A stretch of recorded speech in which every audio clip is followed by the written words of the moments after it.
Hello everybody, welcome to another great episode of Distilled, Brewed, and Reviewed. My name is John. I'm in my world famous sipping den. On this channel I do everything that has anything to do with alcohol, okay? I have a great time, and hopefully you'll have a great time as well.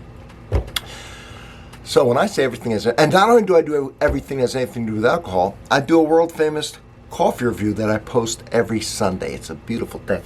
And in order to keep up with it, I make sure my playlist is the most extensive, up-to-date, categorized and subcategorized, so it's easy for you to find everything you're looking for. I'm not going to sit here and try and explain it.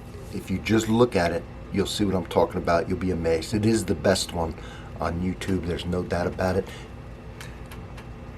Just check it out. That's all I can say. I'm speechless over my playlist. Every comment, every video, the first comment's pinned because it always has a link to the playlist that pertains to what I'm reviewing. In this case, it's going to be sparkling wine / champagne. And I'm doing a cool one today. I want you to look at the bottle because the bottle's a big part of presentation. This is $11.99. It's a Cava, which is what the Spanish call their sparkling wines, what they call their champagne. Okay? Rondel Brut Gold. So here it is. Here's the presentation. $11.99 for this. Let's see if it tastes good, but I think it looks good. All right. There's where the Brut is. It's 11.5% alcohol by volume. Beautiful gold, really, just gold and black.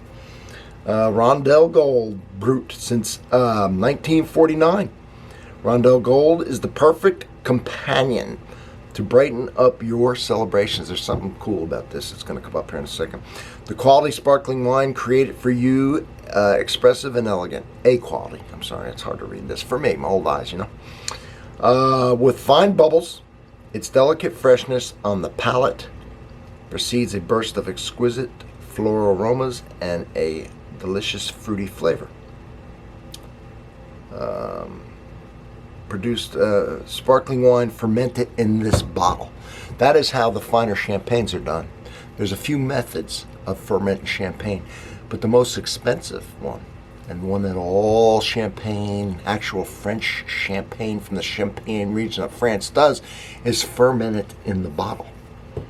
Spanish wines, man, give you just the value, so it's off the chart. So we're going to open it. I'm going to show you a way to open it. And I always say this when I do sparkling wine or champagne. Get the foil off first. Because a lot of people are nervous about it. You ever notice that? Is that you? When they got up and they're so scared to open that. But there's nothing to it. There's nothing to it. There's nothing to opening up a bottle of champagne. I'll show you. So we take this off, right? Okay. Champagne bottles are thicker than normal bottles because of the pressure in there. There is pressure in there. And they put a cage on it. That's what this is. This is a cage, this metal piece. See that? Cage. So what we do is, all right, the way you take that off, put your thumb over here. This is very easy, believe me. And just undo the cage. All right? Now, the cage is undone. It's loose. But I'm not going to take it off right now. I'm just going to now wrap my fingers around here, twist from the bottom, okay? Because what's going to happen is that's how easy it is. While I was talking, look at the smoke coming out. It's like a shot. You ever see a kid or somebody get a shot and they're all scared and they're done? They're like, oh, I don't want to, and it's done. They're like, what? What? It's done? That's what this is. There's nothing to it. Absolutely nothing to it. So you do it right, you undo it, you keep it on the whole time, right? It's loose. I could take it off, but why? And I just put my thumb over it. I just loosen it up like that. I twist the bottom gently. Pop. It's done. It's done. Nothing to it. Nothing. Now let's see what this beautiful French, and I use the term, okay, champagne is a sparkling wine made in the Champagne region of France. And they're the only ones that call champagne champagne. You can make it throughout France, you can make it throughout the world, you can make it the exact same way. But if it's not made in Champagne, France, you can't call it champagne. I know that, obviously. I just explained it to you. Sometimes I'll use the term intermittently. Okay, I don't care. Everything else has different names. Sparkling wine, Cava for the Spanish, Prosecco for the Italians, Sect for the Germans, and on it goes. There are, I think, two wines, sparkling wines in the United States that could call themselves champagne, because before the lawsuit that the French did, they somehow got grandfathered in. Either way, I know the difference. However, I feel like using the term. So I want you to look at the color. Look at that. Perfect pour. It's beautiful, isn't it? There it is. Let's give it a sniff. Ooh. Now that said floral on the back, and it is. It's very floral. Bubbles tickling my nose. Take a bath in it.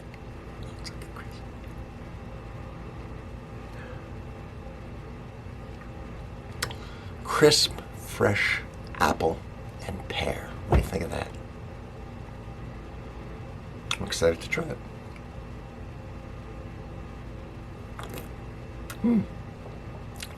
Oh. Wow. $11.99. It's crazy.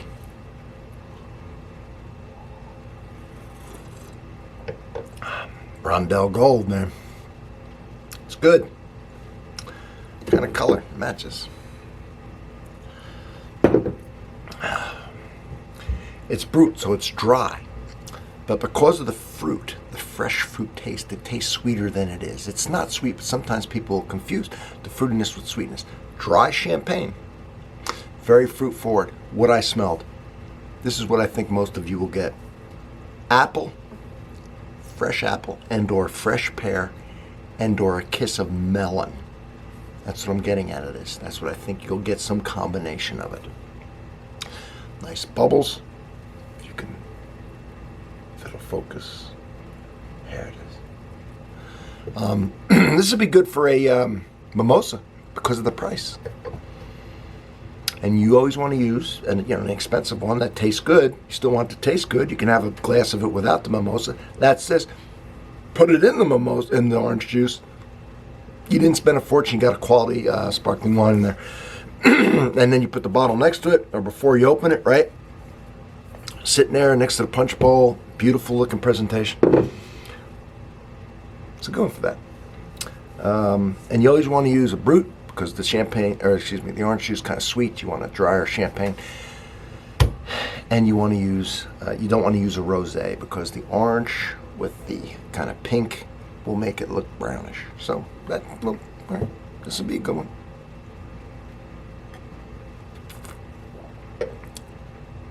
I enjoyed it.